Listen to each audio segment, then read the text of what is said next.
So I'm a consultant plastic surgeon. Started off, I did my medical school in Leeds. I did most of my training in and around Yorkshire from a clinical point of view. But I also took time out and I did a PhD in Sweden. So I did an MD and a PhD in Sweden.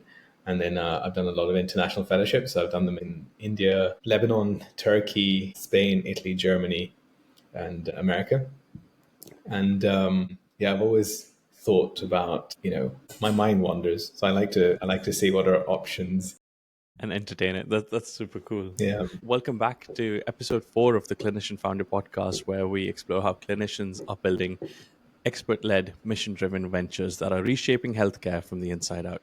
I'm your host, Dr. Shubhendra Kulshresht, an executive coach and emergency physician, helping clinicians like you become founders through clarity and action.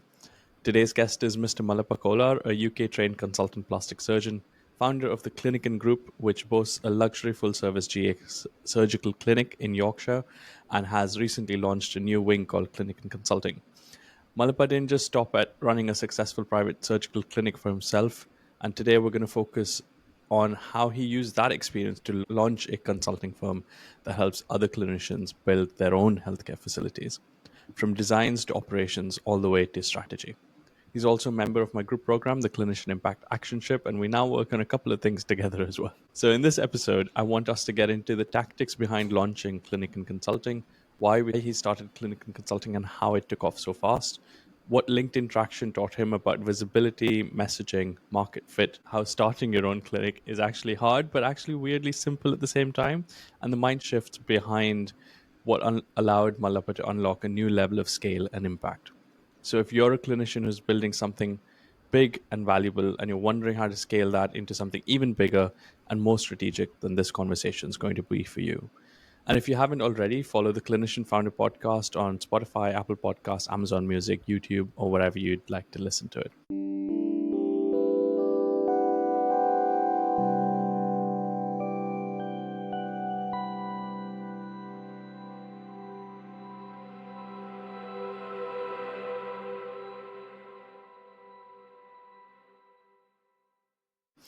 Let's get into it. Thanks so much for joining me today, Mallappa. How are you? I'm good, thank you. Thanks for having me on. Yeah, it's always good to have these conversations, and we have a lot of people joining us today. Vivek's here from Malaysia and representing Disruptive Doctors. Hi, Vivek. We've got Amanda, PM from NYC, just here to learn and meet clinicians. All right, brilliant. So, I think where I want to start with is a little brief overview of your journey. I mean, we know you're a fantastic consultant plastic surgeon, but tell us what else was going on in your life alongside that that's kind of brought you to this point where you're now the founder of Clinikin Group. Yes. So essentially, I've always had an interest in business. Our families originate from more business backgrounds. My dad is a surgeon, and he's 75 but still working. So hard work is part of our thing. And I've always tried to look at what are the alternatives to almost everything. Not in a negative way to say that what we're doing isn't good or it's not valuable. But I always find that it's always interesting to look at what's happening behind the scenes. I think I remember even as a child watching films and thinking, I wonder what's happening. What would the other perspective be behind that in terms of like infrastructure and things like that? So right from medical school, I've always tried to be a bit more open-minded to things. Through training, I met one of my colleague who really inspired me. He was a consultant and he left to go fully private. And I think that really spurred me on to kind of like thinking about a non-traditional career pathway in healthcare in the UK. So yeah, he built his own facility. He then bought his own hospital and things like that. And Wow. so that really made me think like, I really I need to at least explore this. Yeah, I want to dive into that because I think a lot of our listeners are at that phase where, I mean, just yesterday I was out for dinner with my wife's colleagues and we were talking about non-clinical careers a lot and what all is out there and what options are available to clinicians. And the question of like, why are we even wanting to do that? Like, what is the purpose of our careers and bigger questions like that? But take us through that journey. How did your perception of private work in itself probably change before you saw this example of your colleague or your senior?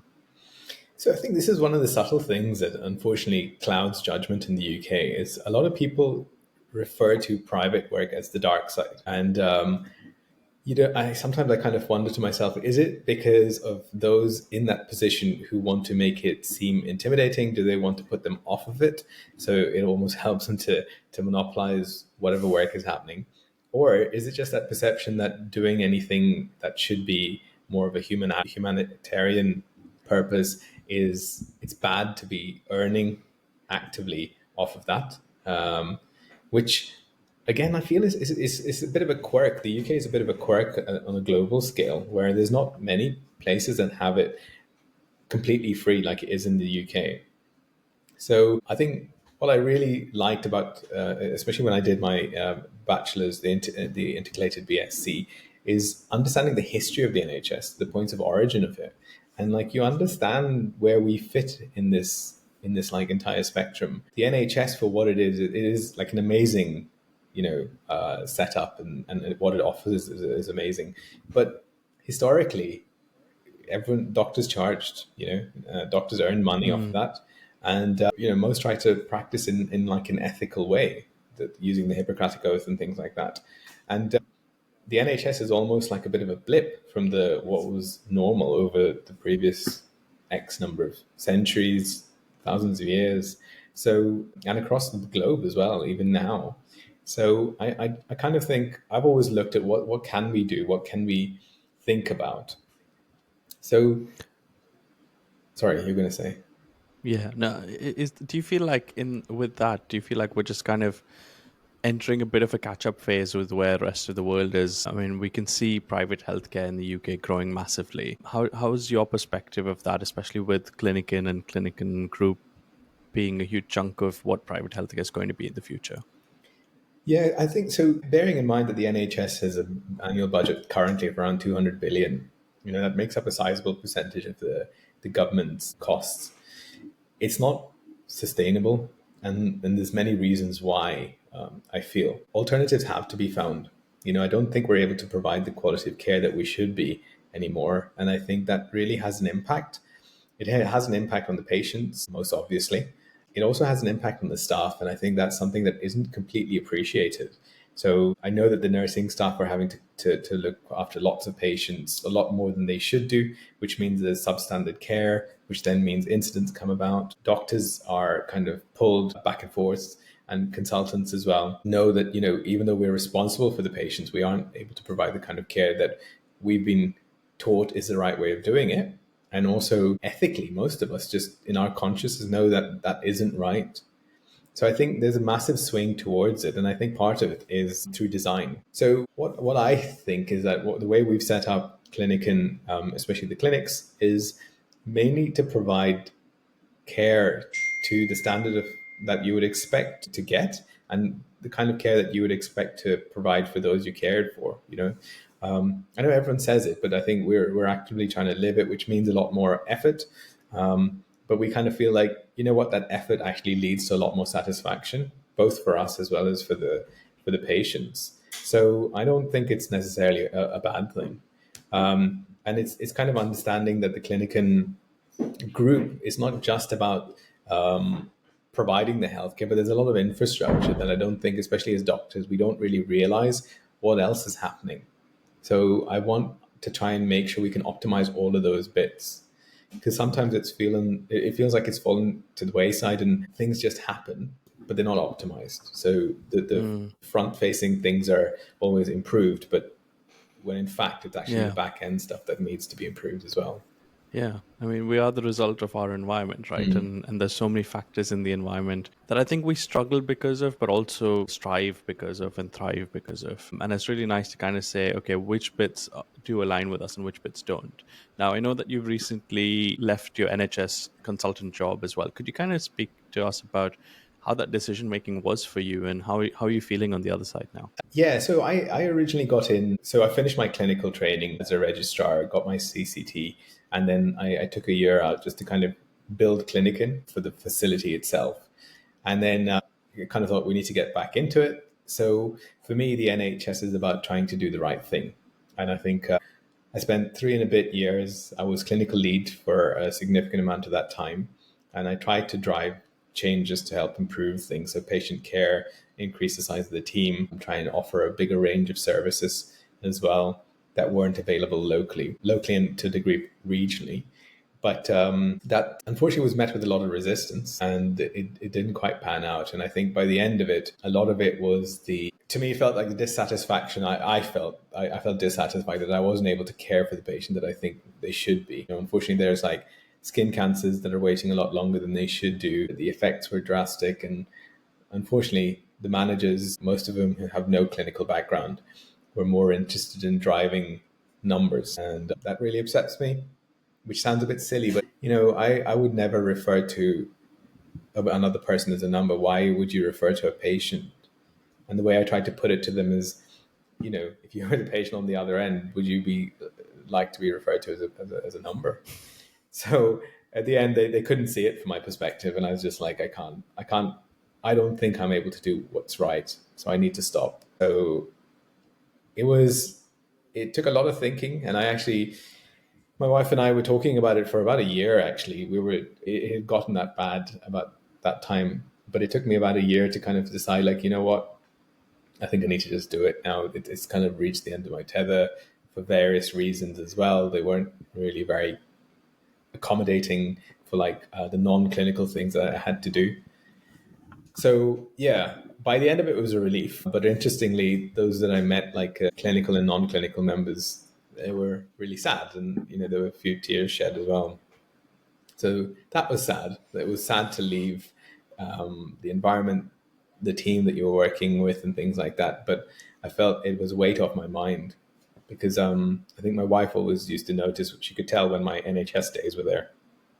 So, and she could tell when I'd been to the NHS as well. And sadly, yeah, Yeah. it became so obvious that I think it's just, I think that's a reflection Yeah. of how the mental state was. Yeah, I think going back to my quality improvement days, I mean, we keep talking about change in the NHS is like trying to steer a massive cruise ship. It's just really, really difficult, and trying to do anything for the better or for the worse is really hard to change and make happen. And the other thing that's coming up for me is this phrase called what gets measured gets managed, and it's all down to what are your values and what are your priorities behind what are you actually measuring, and that's what you end up managing. And I think, especially for the people who aren't front facing, who aren't patient facing, it can become a huge complex mess very quickly, where it's easy to lose the plot, and kind of not have sight of what matters, what doesn't matter. And I think all the clinicians listening to this will probably really resonate with all of that you've kind of shared with us. And I can only imagine how tough a decision it must have been for you, because I think it is a huge identity to be a part of the NHS and to be serving in the NHS. And but it sounds like you've also been able to create something really valuable that aligns with your values and gives you that fulfillment at Clinikin. So, kind of, could you share with us what Clinikin offers? And you're not the only surgeon there; you've got a couple of other services. So, tell us a little bit about Clinikin, and then I want to dive into consulting. Yeah, so Clinikin itself, we set it up as it's a small facility. It's only a few thousand square foot, but we've got consultation areas. We do some minor things like, aesthetics, so Botox fillers, lasers, lumps and bumps removal. And then we've got a surgical part where we've got some inpatient beds if needed, as well as a full general anesthetic theatre, as you've mentioned. So we're able to offer a range of services. Because I'm a plastic surgeon and most of my contacts are other plastic surgeons, we started off with the plastics related services. So I do facial cosmetics and the lumps and bumps, but I also do stem cells. So that's where we use like fat stem cells and then refine it. Then I work with an orthopedic surgeon, and we use that for the treatment of osteoarthritis, which is quite innovative. I think we're the only place in the country that offers this particular type. There are others who do it, but ours is a specific type. And then we have got a few breast and body plastic surgeons, so they focus on their area. So that's, like tummy tucks, breast augmentations, uplifts, and things like that, liposuction. And then we've also got orthopedic surgeons who do some non-joint replacements, because obviously that needs a huge infrastructure, which we don't have as of yet. And yeah, we've got there's some ophthalmologists as well. And then we've been approached by a few other medical specialities open to start here as well. So a decent range, and I don't know, like a the main thing is everything's designed around what would the patient experience be. So, it's like free parking, it's out in the countryside, which brings its own, difficulties as well. But we find that for our balance, it does provide what we want to do in the long term. So yeah, this has given us it's taken a lot of work and it's taken a lot of effort and a lot of mistakes to Yeah. get to this stage. But I think it's given us the groundwork to be able to then offer the consulting, which we kind of launched recently. Yeah, this is fantastic, and I've been to Clinikin and had a tour, and that's been fantastic. I've put a link to the video that we've recorded, a complete behind the scenes tour. You get to see everything from the consulting rooms to the therapy rooms to what theatre looks like, what sterile services look like, and it's just a really eye opening view of what healthcare can be like when it's done differently. And so I've put that in the comments so people can look at that, and I'll put it in the description on the various platforms as well.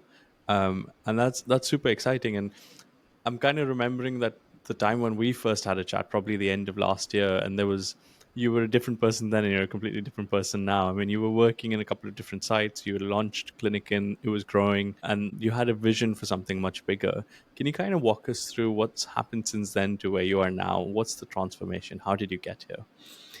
So, to be honest, the big thing, and I know I'm on your podcast, but that's not the reason I'm saying this, but it's genuinely the discussions that we've had, and especially the action ship.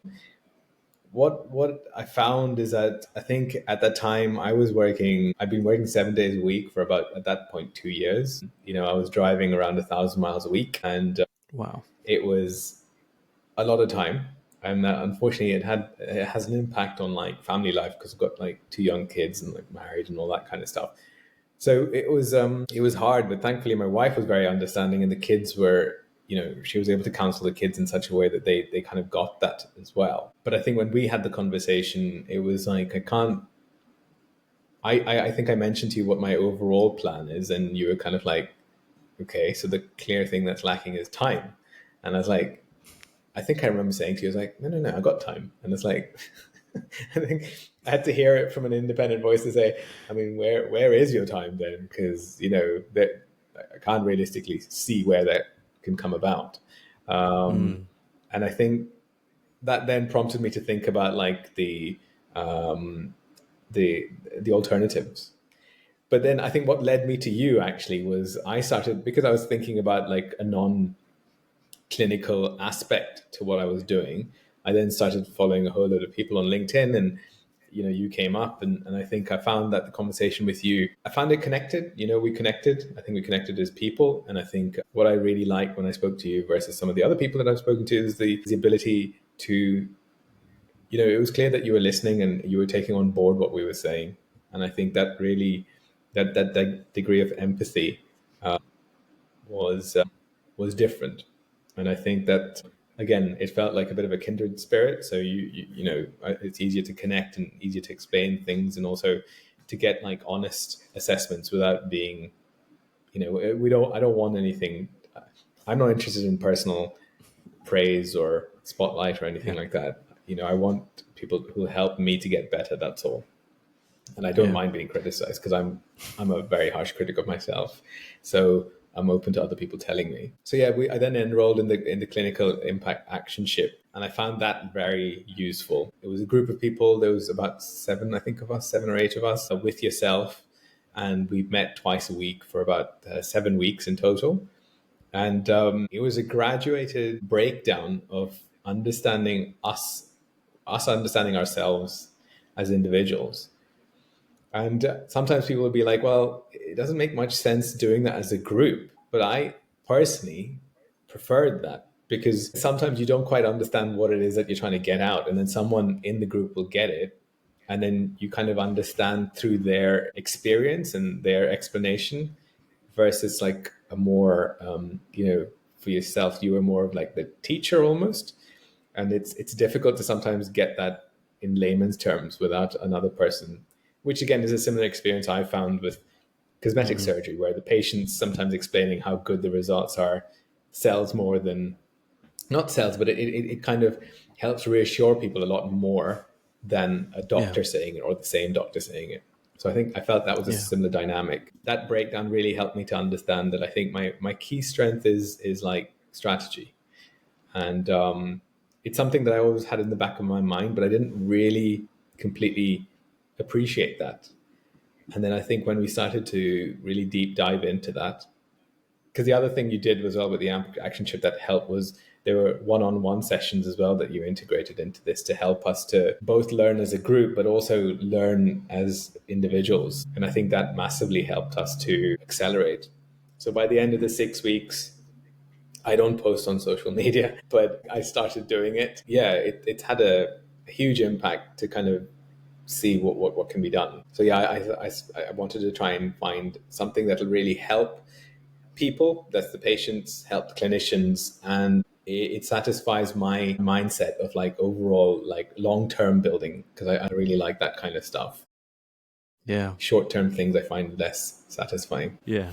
No, thank you for the kind words. I think I was extremely lucky, and I use the word lucky less superstitiously, I guess, because I did a lot of hard work trying to pick the right peoples for this cohort, and it's been such a fantastic group of clinicians that I had the pleasure of working with. And the best I can do is try and facilitate a discussion, and what's come out of that on the other end is fantastic. And we're going to have a couple more people from the action ship hopefully on this podcast as well. But do you remember any of those moments when it kind of clicked for you? Because we did the strength exercise, we did the why, we were having all of these discussions. Was there a moment where it kind of clicked for you, like, this is it, this is what I got to do?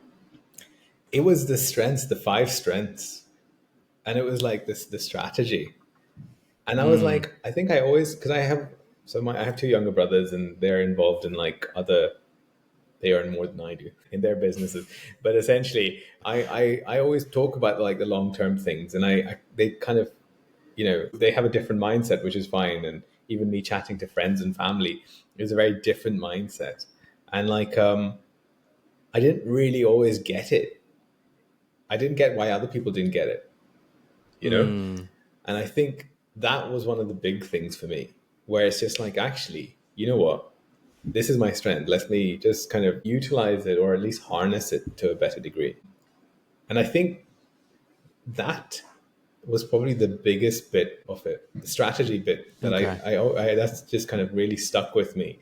And I feel it's really Mm, helped me to massively accelerate. It sounds silly, but it has okay. in these last like 6 weeks since we stopped, there's been really big changes. Us through some of those things. Walk us through what's happened, and I want people to know about what the idea behind Clinikin Consulting is as well. But tell us what's happened, where you're heading to. Yeah, so first off, I always had lots of ideas, which much to the irritation of my wife. But idea number one was the clinic and consulting, and that essentially is to be able to help doctors to set up their own private facilities, And it's not just about setting up the facility, it's about ongoing support. Because one of the things we had, our main problem was that we set it up and then you think, oh, I reached it, I've done it. Like when you set up a device or you set up an app, you think like, oh no, I've done it, I've set up the app, that's it. I'm successful. And it's like, no, through like hard experience, you realize that's not it. That's actually the start, and it's really really painful. So it was really really stressful. I set the clinic up with my wife, and there was another colleague as well, but unfortunately, the other colleague just couldn't cope with it, and like even like my wife was struggling, and I think because I was like, so I'm really stubborn, so like very bloody minded, so I was kind of like, I need to find a way. But it's taken us 4 years, and it was 3 years, and it was, we were profitable, which is difficult to say in terms of like, most businesses fail. I think it works out around two-thirds of businesses fail in those first 3 to 5 years, and thankfully we've managed to overcome that hurdle. And Mm, because I know as a group, doctors, we are all generally quite risk averse, and that's because we don't want to affect patients negatively. But extremely risk averse. Yeah. yeah. And I think that then translates into other aspects of life, especially business, where they want to know every single thing before they even dive into it. And to be honest, doing business isn't like that. You need to know most of the basics, but a lot of it you have to learn by yourself through experience. You can't be taught about everything. You can't read about everything because it's not there. And there's a lot Mm, of things that you just would never hear unless you talk to someone else who's done it. You just can't write it down in a book, you know? Yeah. And I think that's the bit that I really want us as doctors to take ownership of. And to me, it's almost going back to the origins of us being doctors before the NHS, where, us as doctors were essentially business people. The GPs, for example, are very good at that. And dentists are another example where they're very good at learning how to manage the business itself as well as doing the clinical work. And I really want to bring that to make that available, those skill sets to other essentially secondary Mm. care based doctors. So essentially for Clinikin consulting, my aim is that we help people to build a facility, whatever that may be. So, I want people to, again, through the ethos that you've taught, and I think that's something, it's another reason why I wanted to have you involved, is that I think there's a lot of stuff that people get to learn to explore about themselves and really understand. So then we're not designing something that we are defining to them. They're defining it to us. So it's much more satisfying for whenever they do whatever they do, you know. Yeah. So it's about helping them set up the facility, so infrastructure, etc., etc. All of the paperwork, which can be very intimidating. And then it's like, how do you acquire the patients? How do you keep things sustainable? How are you keeping track of what you're doing? And helping them through the negative curve when essentially businesses are losing money before they start to even break even. Mm. And I wanted to help us to be there to get to that point.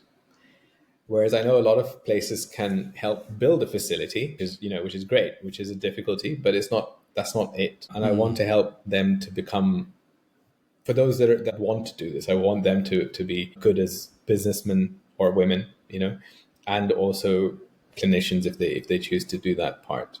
So Yeah. hopefully then help them to provide the whole package.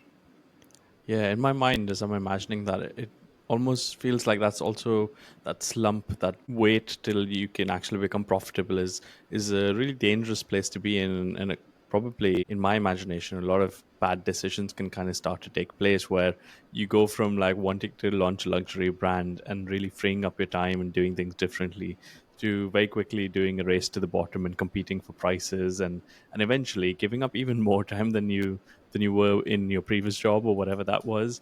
How would you kind of look at that in perspective, and what's the approach that people should take instead?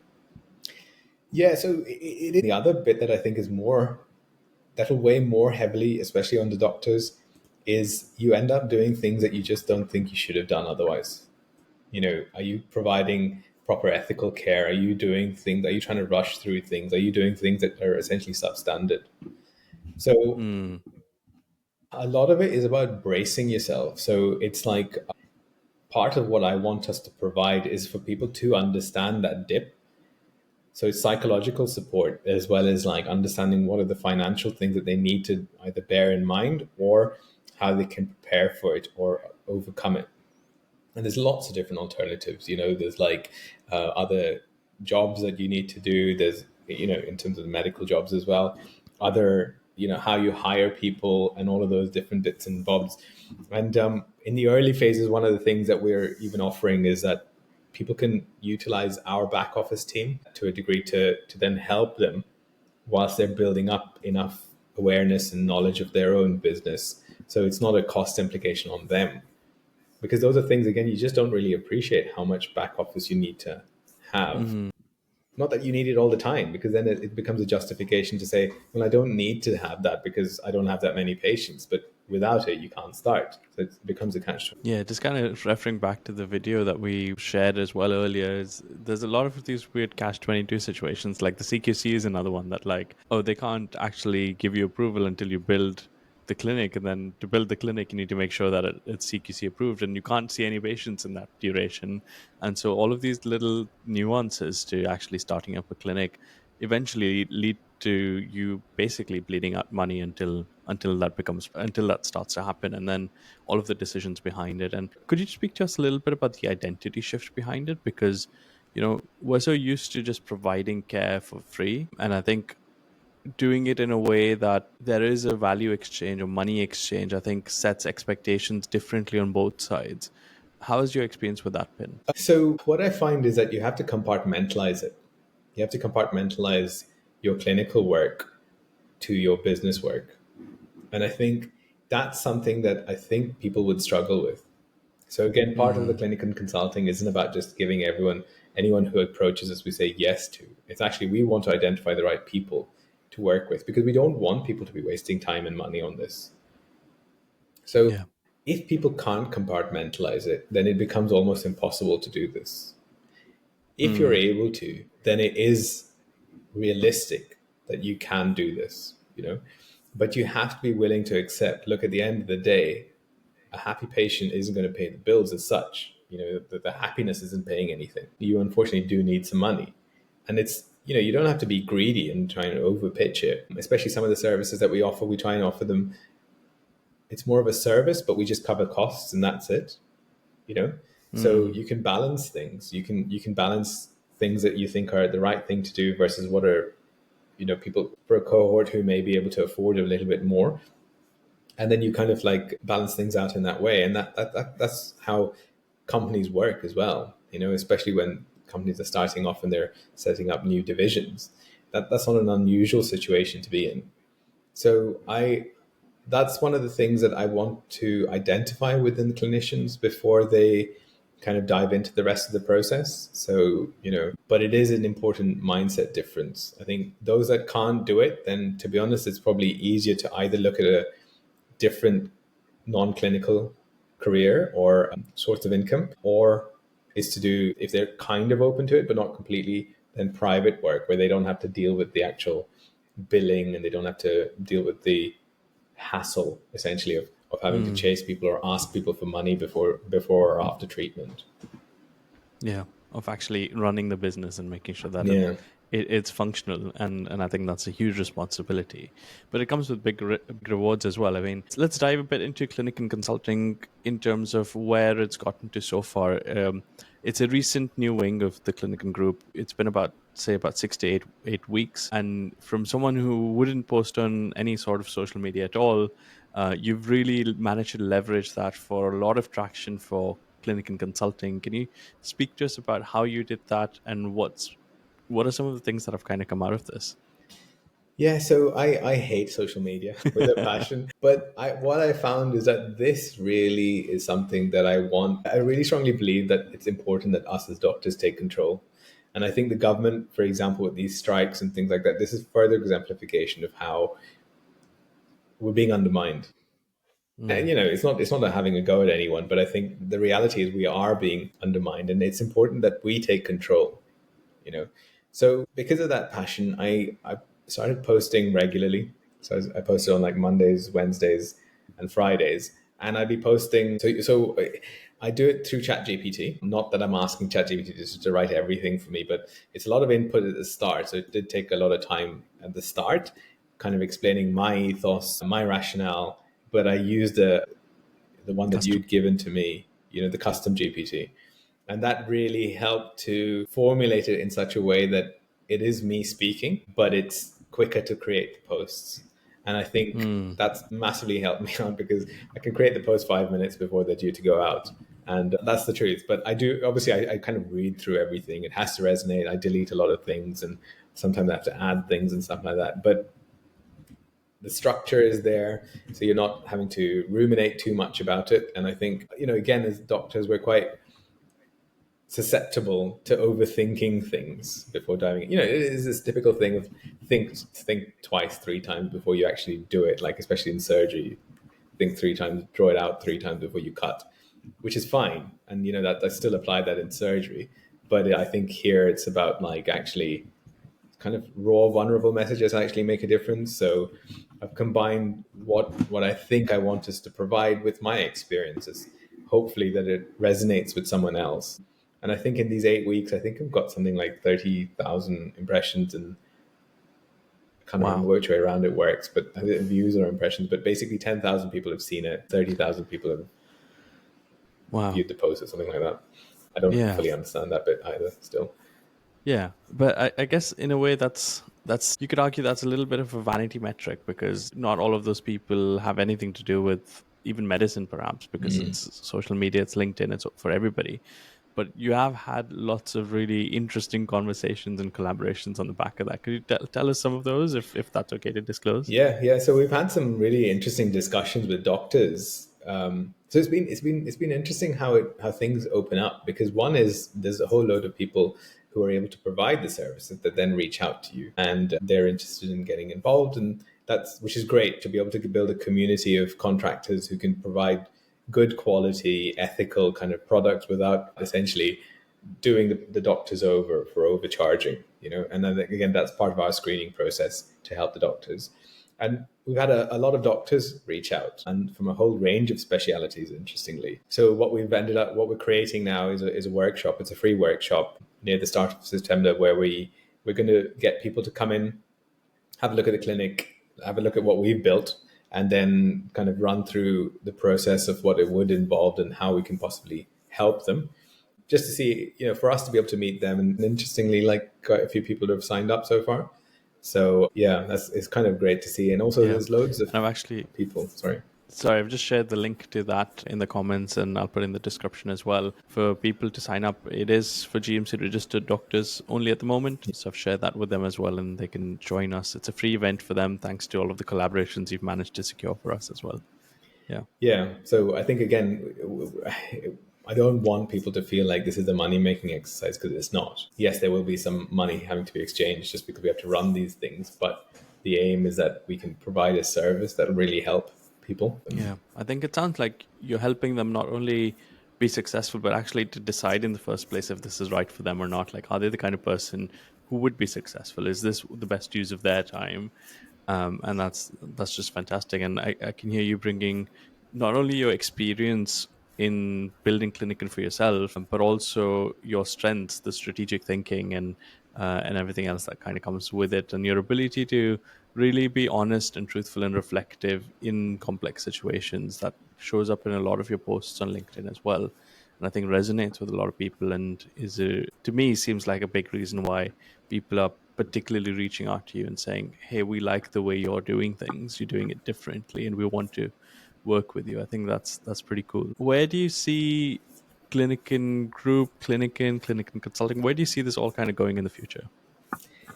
I think overall it's going to be it's expanding, because there's a whole load of different opportunities that are arising, and I think it's going to be working towards. I think so. The key driver for me for all of this is my family, especially my kids.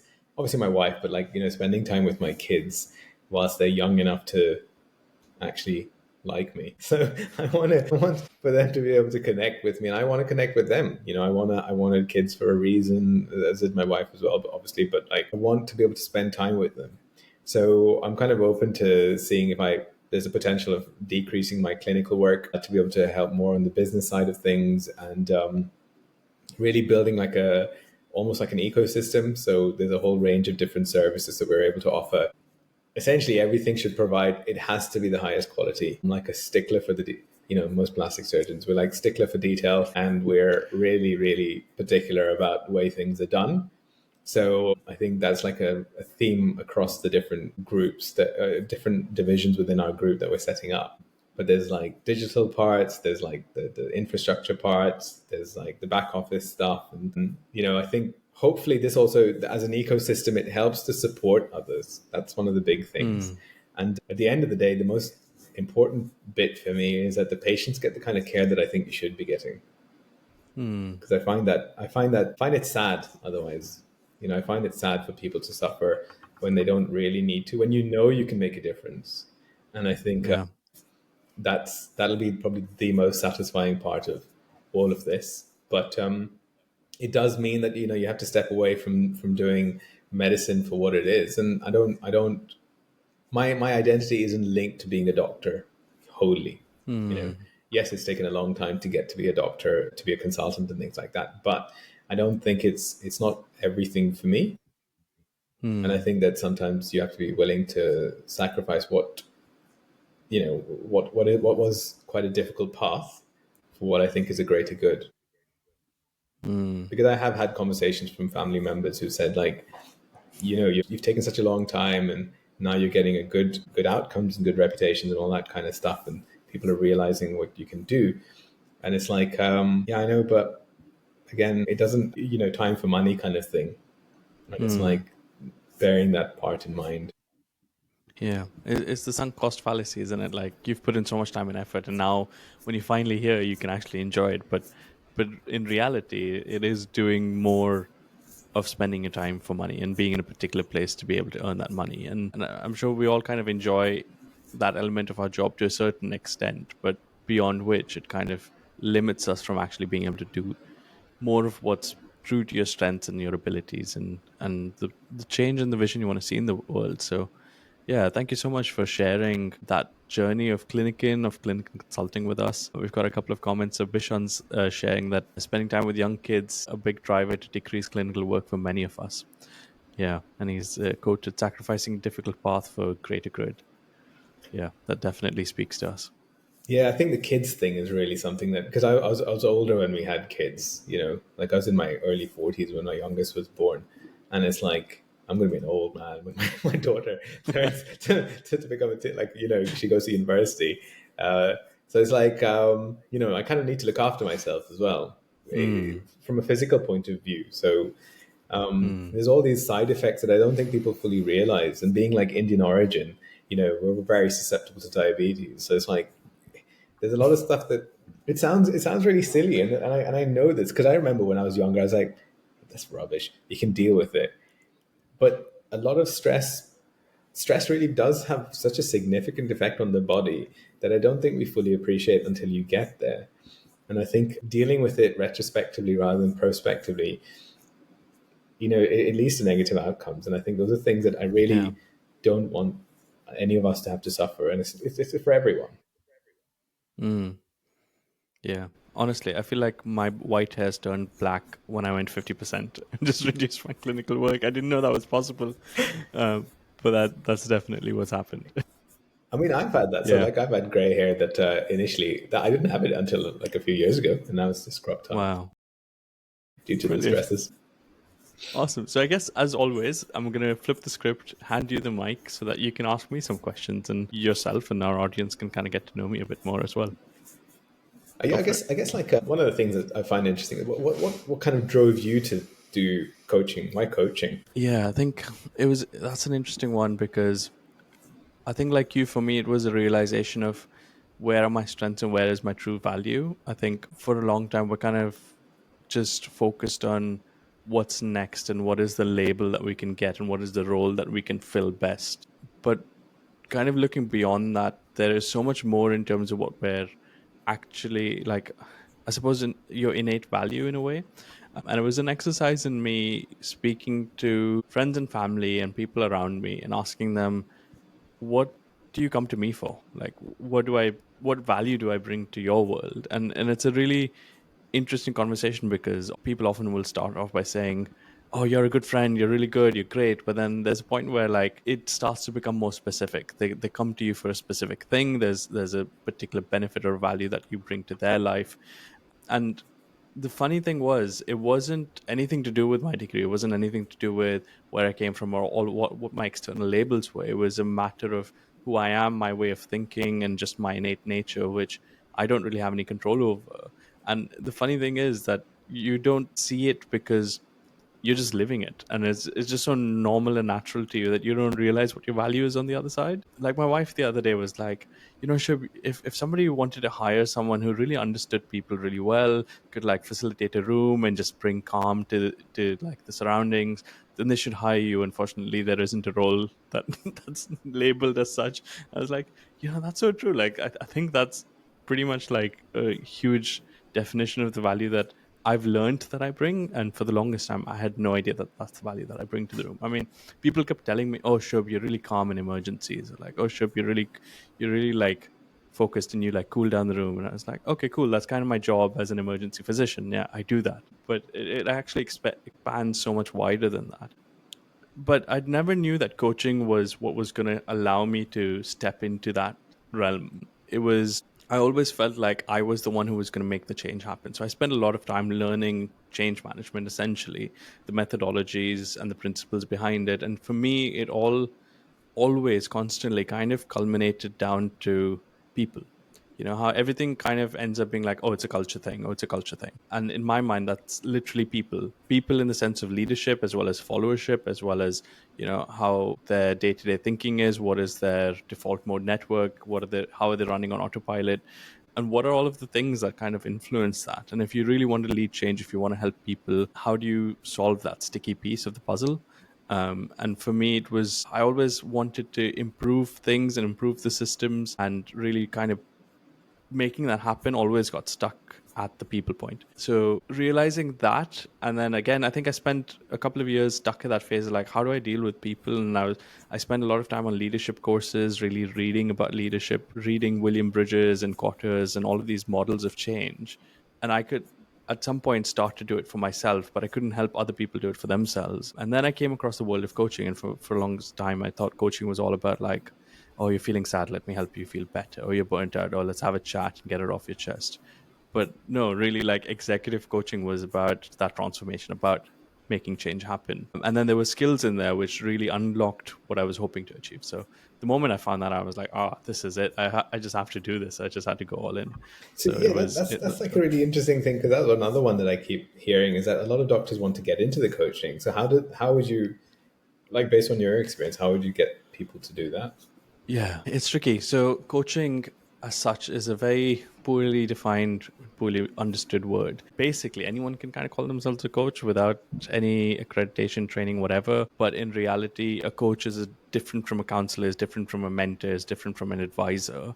A coach really has a set of skills where if you've trained with an accredited institute, as I have, and there's various bodies that monitor and supervise your practice, kind of the way GMC does for a doctor. So I pay a fee to the International Coaching Federation. I have to collect CPD hours. I have to get mentor coaching done, which is kind of like your appraisals, I guess, in a way, or like you have to kind of keep checking in, do like tickets and stuff.